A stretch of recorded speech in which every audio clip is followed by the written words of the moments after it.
Chicos, ¿cómo les va? Buenas tardes. Bueno, vamos a ver la unidad número 1 de física.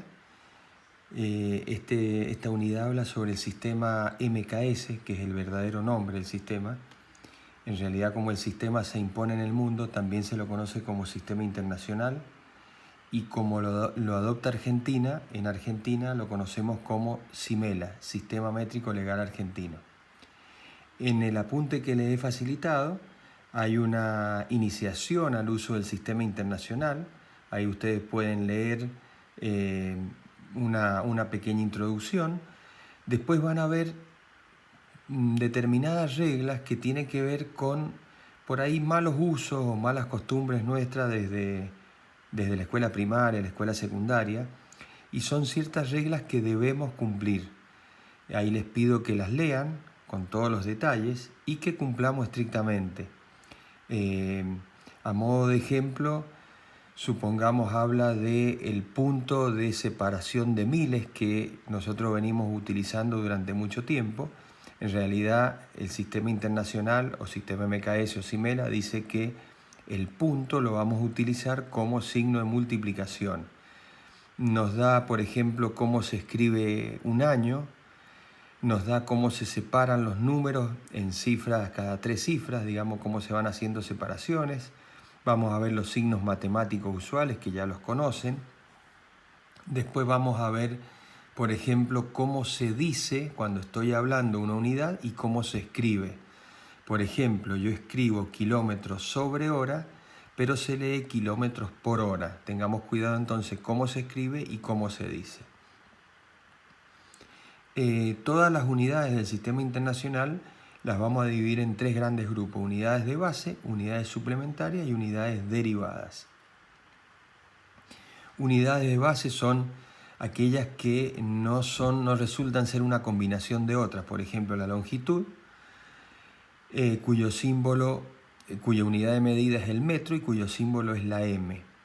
La longitud, la masa, el tiempo, la intensidad de corriente eléctrica, la temperatura, cantidad de materia e intensidad luminosa. Esas son las unidades de base. Después tenemos unidades suplementarias como el ángulo plano, el ángulo sólido, y después sí un grupo muy grande que son las unidades derivadas.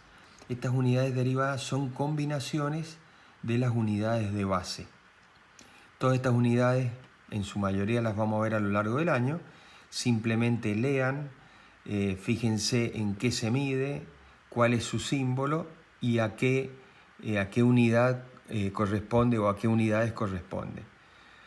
Después viene una serie de definiciones. Siempre hablamos nosotros en física, en matemática, hablamos de definir algo, y esta palabra la vamos a utilizar al cabo de todo el año. Definir significa poner un patrón, poner un parámetro a partir del cual surgirán otras medidas. Por ejemplo, se definió el metro patrón y luego del metro surgieron las unidades, los múltiplos, los submúltiplos, y en realidad podría haber sido el metro de un tamaño más chico, más grande, y podría haber tenido otro nombre. Bueno, en física, en matemática hay que poner patrones, hay que definir determinadas magnitudes. Ahí tienen una serie de magnitudes que se definen, simplemente hay que leerlas, no hace falta que las estudien. Ahí tienen como 24 exactamente unidades. Simplemente la leen, no hace falta otra cosa más.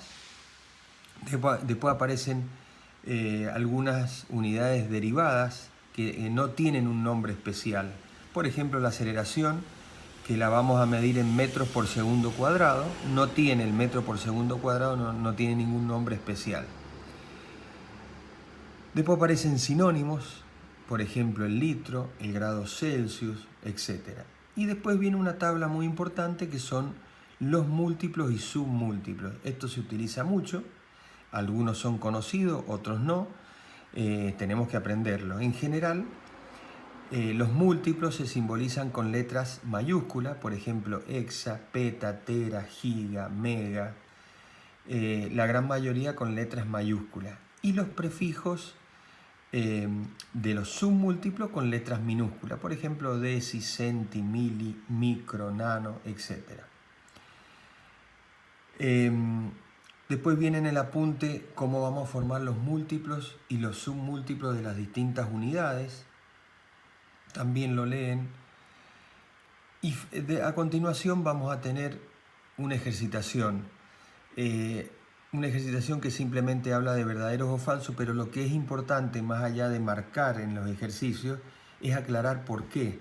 Si decimos tal o cual respuesta es verdadera, que nosotros aclaremos por qué o por qué es falsa, cosa que nos sirva después para estudiar.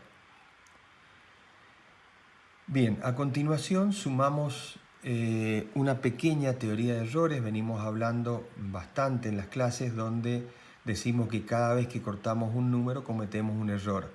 Todas las cifras que dejamos de lado cometemos errores. Y si encima multiplicamos, dividimos, sumamos, restamos, bueno, estos errores se van propagando y se van haciendo cada vez más grandes. Ahí tienen ustedes una breve teoría de errores y pequeñas reglas de qué hacer cuando sumamos, cuando multiplicamos, cuando dividimos, etc. Otro punto importante que está relacionado con errores es el tema de las cifras significativas. Nosotros cada vez que cortamos un número, dejamos cifras de lado y utilizamos las reglas del redondeo. Decimos que si cuando cortamos un número, el número es mayor que 5, redondeamos al inmediato superior. Entonces acá, por ejemplo, en el apunte, estamos hablando de una cantidad 15,4. Decimos que esa cantidad, 15,4 centímetros, tiene tres cifras significativas. Tiene el 15, esos dos números son exactos, y el 4 es la última cifra que está cargada de error. O sea, las tres cifras significativas tienen dos cifras exactas y una cargada de error. ¿Por qué de error? Y porque podría venir de un 39, por ejemplo. Entonces, al cortarlo, lo levantamos a 4. O podría venir de 41, y como es menor que 5, el número quedó en 4. También ahí hay reglas de cifras significativas que vamos a tener en cuenta. Cómo multiplicar, cómo dividir, cómo vamos a hacer esos cálculos aproximados. Y finalmente vamos a ver también cómo vamos a convertir unidades, cómo vamos a hacer la transformación de unidades a través de lo que se denomina conversión de unidades a través de fracciones unitarias. También de este tema hemos estado trabajando, acá lo resume esta unidad número 1. Esto lo vamos a utilizar a lo largo de toda la materia, a lo largo de todo el año. Creo que nos ha quedado esto como para que lo lean y después nos juntemos y charlemos y veamos los ejercicios que vamos a utilizar. También en algún puntito por ahí vamos a ver el tema de notación científica. También lo hemos estado viendo en clase. Si queda alguna duda después lo podemos ver o me lo pueden consultar.